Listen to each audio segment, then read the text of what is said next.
Christ's kingdom of peace and culmination of creation, song of praise and new harmony of creation. Revelations of Jesus Christ from 1884 to 1950.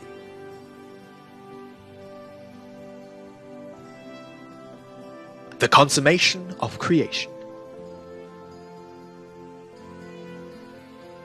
I am preparing the valley where all my children must unite for the great universal judgment. I shall judge with perfection. My love and charity shall envelop humanity. And on that day you shall find salvation and the balm for your ills. If today you atone for your faults, allow your spirit to purify. Thusly will you be prepared to receive from me the inheritance that I have destined for each of you.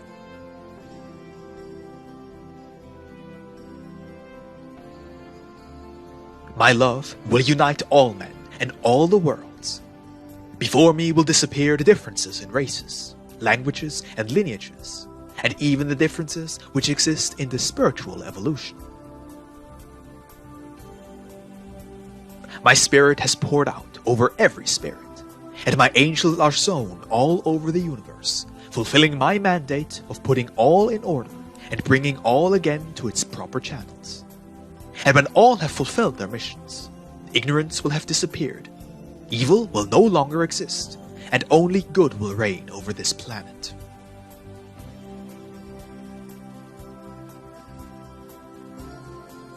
All of the worlds in which my children are perfecting themselves are like an infinite garden. Today, you are tender bushes, but I promise you that the crystalline waters of my teachings will not be lacking, and with its watering, you shall continue growing in wisdom and love, until one day in eternity, when the trees are crowned with fully mature fruit, the divine gardener shall revel in his work, tasting the fruits of his own love.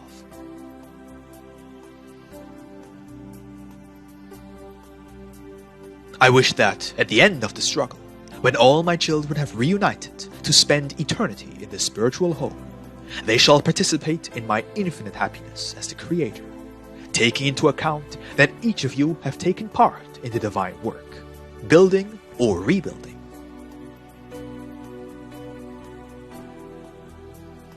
Only in the spiritual will you discover that of all that I have created since the beginning, nothing has been lost. That in me all lives again, all grows and is renewed. And so, if so many beings were lost for so long, if many, instead of works of life, created works of destruction, they shall find that the time of their disturbance was fleeting, and their works, as bad as they were, shall find repair in the eternal life, to be made into collaborators of my unceasingly creative work.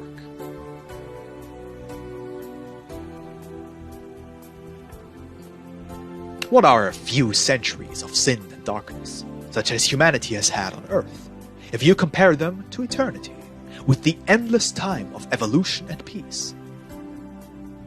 You have parted from me by means of your free will, and you shall return, induced by the conscience.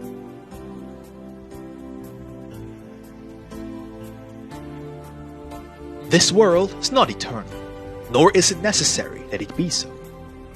When this dwelling ceases to have the reason it now has to exist, it will disappear.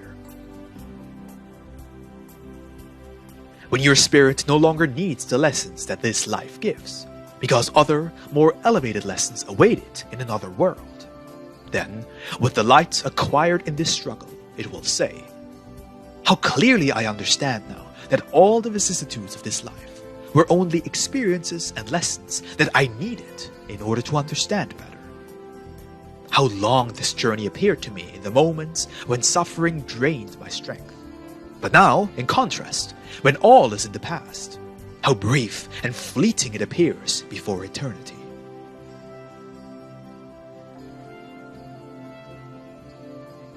I have received tribute from all creation, from the greatest of heavenly bodies to the beings least perceptible to your gaze.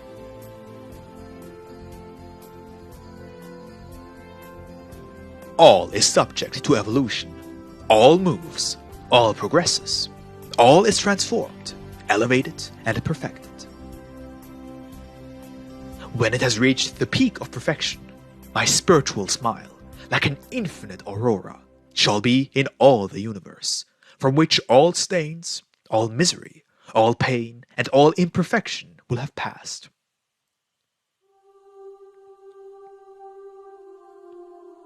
The song of praise for the restored harmony of creation.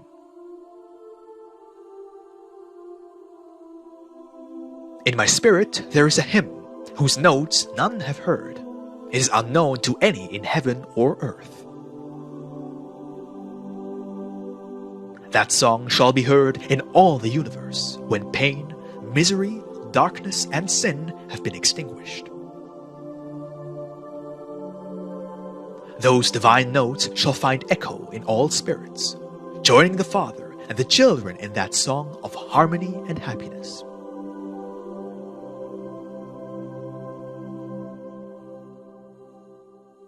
I wish to raise myself triumphant in you. I wish you to behold the King of armies as your Father, victorious over your evil, and yourselves as soldiers filled with spiritual dignity, filled with satisfaction and peace. Then shall you hear the hymn of universal harmony in the greatest of victories, the triumph that must come, but of which neither your Father nor you shall be offended to be a conqueror through your love.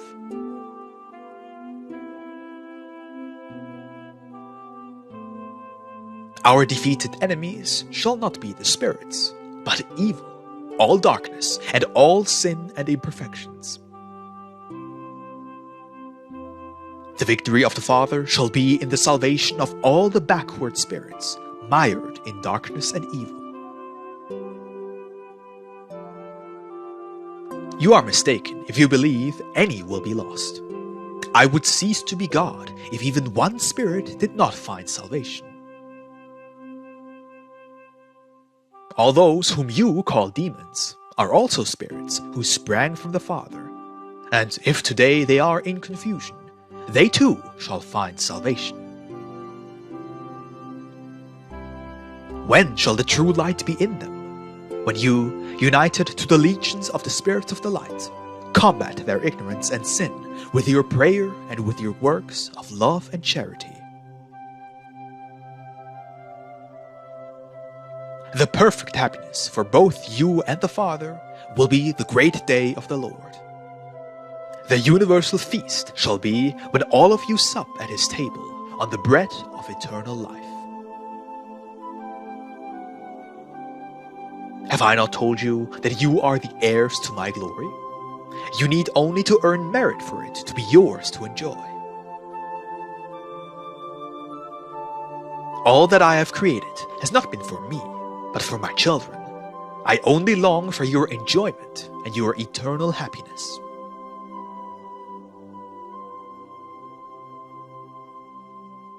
All of the energy that has animated the beings and given life to the organisms, and all the light that has illuminated the worlds shall return to me, and all the beauty spilled out over the realms of creation shall be in the Spirit of the Father. And once within me again, that life shall be transformed into a spiritual essence that will be poured out once more over the spiritual beings, the children of the Lord, for you shall never be disinherited of the gifts I have given you.